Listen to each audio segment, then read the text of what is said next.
Mistulang nananagumpay ang programa ng pamahalaan sa paglutas ng kalaytaan na ipinapatupad sa ilang dahop ng lugar sa probinsya ng Quezon.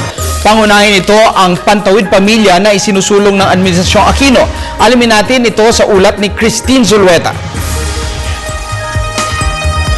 Babalikan po natin ang ulat ni Christine maya-maya lamang. Bibigyan ng aumento sa sahod ng ang mga guro nagtuturo ng mathematics at science sa mga pampublikong paaralan.